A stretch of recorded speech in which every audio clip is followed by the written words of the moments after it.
Hey everyone, have you ever wanted to know how people make the wavy text?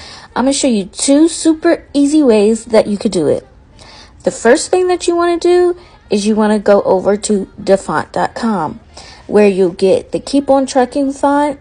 And once you get that, you're going to go to whatever software you use. For this example, I'm going to be using Canva. So when you get over to Canva, you're just going to start a new project or open up a project, whatever. And from there, you're going to want to add your font into Canva. See right here, I got it under like the brand kit. I have Canva Pro, so I'm not sure if they let you do it on the free version. But if they don't, you can also find the font Nectarine, and that works pretty close to Keep on Trucking. So after you do that, you're just going to design your project, and once you do that, you're just going to download it as normal. Then after you download it, you're going to go to one of 2 websites. The first website I'm going to be telling you about is FontMeme. FontMeme, it does all the work for you, so this is the first easy step. And once you get there, you're just going to search for Wave or Wavy, and it's going to be that first search result that you find. Once you do that, you want to go find your project and put it into FontMeme. Once you add your design into it, you're going to press generate, and then once it does that, you can choose like what type of wavy effect you want. I usually choose the first one that goes up because that looks the most like most of the wave projects, but there's 3 other ones that you can choose from.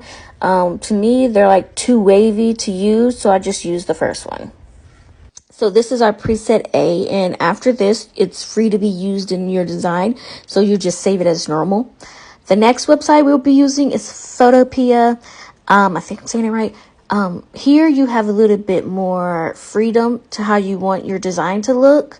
So if you need to, this will be your best choice. So once you get to Photopea and you add your design, you want to go up to edit, and then go down to transform, then over to warp. Then once you're done, you want to go all the way back up and press style, and then press the wave button. Then that does the design, the wavy design for you. And then from here, like I said, you have a little bit more freedom on how you want it to look.